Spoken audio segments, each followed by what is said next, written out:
You're doing just enough to get by, to pay your bills and have just enough left over because you don't want to do extra work. Let me tell you something. When I was growing up, Yeah, this whole go the extra mile crap may have worked 30, 50 years ago, but nowadays most corporations don't give a shit about people who do that. Hi, my name is Ethan, and before I became big on TikTok, I worked at Chick-fil-A for 40 hours a week, every week for 2 years while I was getting my TV and film degree in college. And this is the bullshit that I endured while working there. When my boss hired me, he started me at $7.25 an hour. Sounds reasonable, right? Minimum wage, you work hard and you'll get a raise. Or at least that's what you think. In my time of working at Chick-fil-A, I attempted to attain the position of team leader multiple times. Now you're probably wondering, was I qualified? Well, let me tell you, I was one of the fastest order takers they had, whether it was in the lobby or in the drive-thru. I set multiple drive-thru records of how many cars we got at peak lunch hour. I also did most of the heavy lifting and manual labor as far as restocking goes, and I was one of the best with all the customers. As a cherry on top, I had 4 years of formal leadership training courses under my belt from high school and college. You could say I was more qualified than most people who were there to get the position of team leader. First time I applied for being a team leader, I was working there for 6 months. I applied, and I was denied. However, the 3 people they gave it to were there for 2 or 3 years before me. It's okay. Seniority, they deserved it. But I had been there for 6 months. I'd been working hard. I asked my boss for a raise. I got denied. One of the key things that all these old people just don't seem to understand is that going the extra mile back in the day, those dollars actually added up. But now going the extra mile, that extra 25 or 50 bucks that you might get, that might get you a couple of packs of meat or a box of cereal at the grocery store, but it's not going to be anything significant to go into your savings. So it's like, back in my day, I used to put in an hour or two extra work. Like no one these days is familiar with that. Like no one works 2 or 3 jobs. Like people just stopped working hard all of a sudden. Even though the dollar doesn't go as far as it used to, somehow people aren't working as hard. No, actually people are working 2, 3 times as hard just to make their basic necessities, just to get food, just to pay their bills.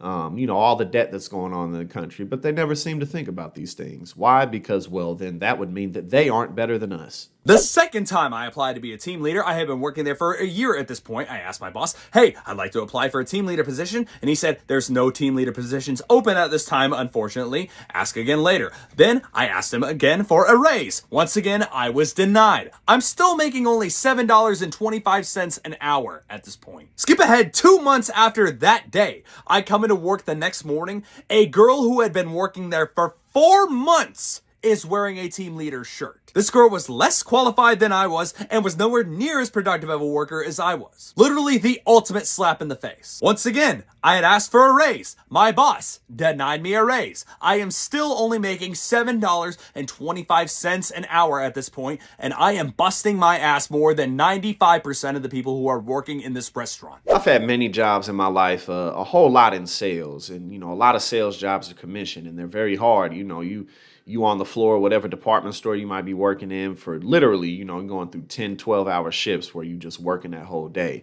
And then the sales manager or the boss or whatever, they'll text everybody and they'll be like, go the extra mile, an extra hour. And it's like, come on, guys, let's do it. But you're not getting a baseline pay. You're not getting paid by the hour. You're only getting paid based off of how many TVs you sell or how many, cable packages you sell or whatever it is that you're going off of. And ultimately, yeah, that may get you a little bit more money, but the sales managers and everybody else in the pyramid, they're the ones who are really making it. So while you're going the extra mile, you're just making the company more money. And you're not, like, okay, I'll go the extra mile. What if I don't sell anything extra because there's nobody in the department store? Well, you just worked an extra hour for no extra pay. So it's like, what are we even talking about right now? Skip forward to the 2-year mark. At this point, I am at my breaking point. I wandered into the office one day, and the person who was working payroll left the payroll software up on the computer, and what I found made me pissed. I was one of the fastest order takers there, one of the most efficient people working there, one of the best with the customers, and one of the people who did the most physical labor to restock and keep that restaurant going. And I found out that I was the 3rd lowest paid employee out of 25 to 30 crew members. There were people there working a shorter amount of time, doing less work than I was, that were making amounts of up to 3 to 5 more an hour than I was making, after doing nothing but busting my ass to get the raise and promotion from my boss that I rightfully deserved. I want you to put yourself in a world where if it was truly the cause and the case that we're all broke because we're just eating too much toast and going to Starbucks too much. Imagine what that world would really be like. Like you'd walk in people's houses and there would just be an avalanche of venti-sized, you know what I'm saying, Starbucks cups falling all over. Like how much toast do these people think we're eating? They don't think other food groups count.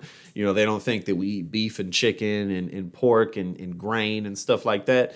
No, it's just avocado toast. That's all it is.